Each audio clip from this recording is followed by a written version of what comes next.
Case study number 2. A subscription service to learn from. Columbia House was formed in 1955 as the Columbia Record Club to propel the exploding music market in the United States. It was a business that offered great convenience. You would get several records, or later, CDs or DVDs for mere pennies and automatically receive additional products in the mail monthly. Americans loved nothing more than new music or movies from their favorite artists and actors, and they signed up for the service in droves.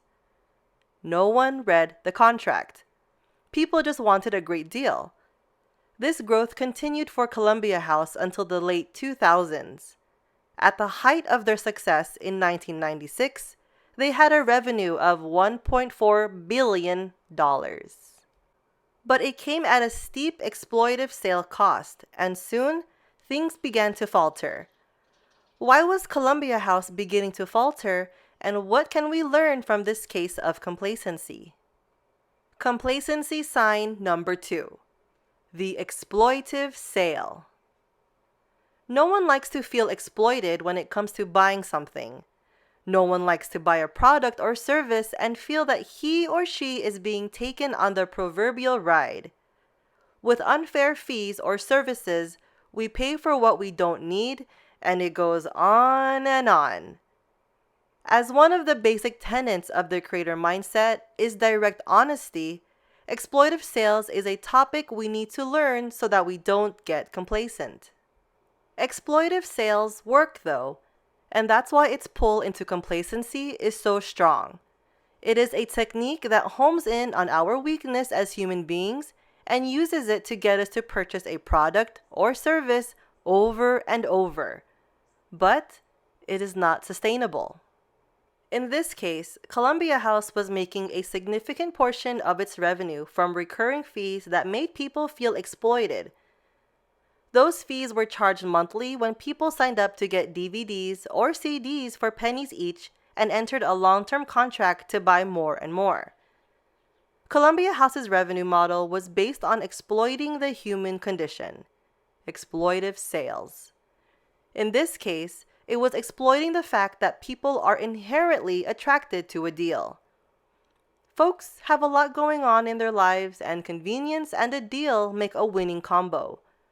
But making a business model out of recurring charges on contracts that no one ever reads plays on this inherent human condition and is a disaster in any sustainable long-term business plan. Much as some car dealers make more money from financing cars than they do on an initial sale, Columbia House made more money on the long-term contract than it did on any initial sale.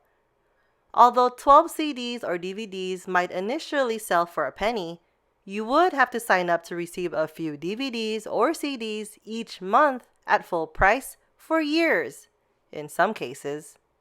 When you build a business on exploiting human weakness, people are bound to get fed up. Columbia House had a hard time collecting fees from people who were upset. Those people felt trapped. There are legendary stories from that time of folks receiving threatening letters from Columbia House lawyers that sounded scary and referenced contract clauses people hadn't even read. People all over were sick and tired of it. They wanted to listen to music and get a good deal, but didn't want to subscribe to a long-term service and each and every month be subject to a fee or charge.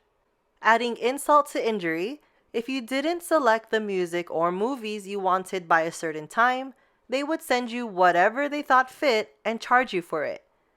Layer in some fees and service charges for this or that, but it was in the contract, and you can see how people felt exploited. What in your career or business is built on the exploitive sale?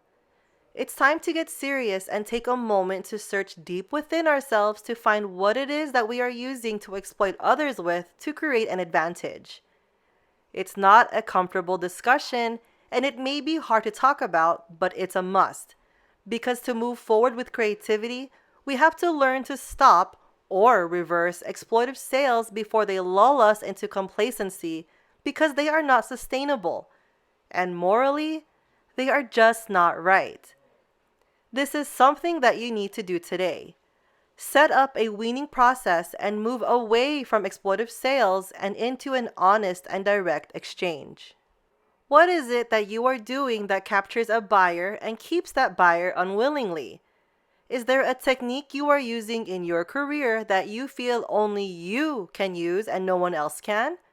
Are you building your entire career or business on this exploitive sale? Are you using this technique as the only way to move forward? Part of the creator mindset mandates that you continuously innovate and use creativity to grow. You don't need to force someone to do business with you if your business or career is infused with creativity. Things that are inclusive of the human condition and leverage the best of who we are rather than exploit it will always work in the long term.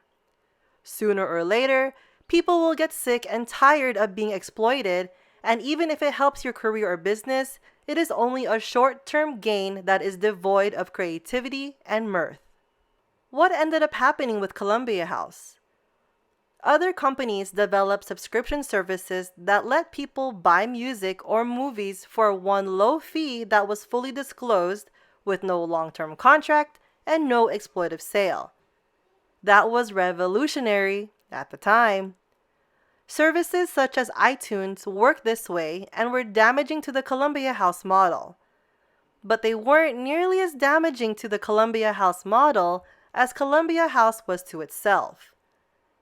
Because of complacency, Columbia House thought, "We are the biggest and the best. Screw the customer!"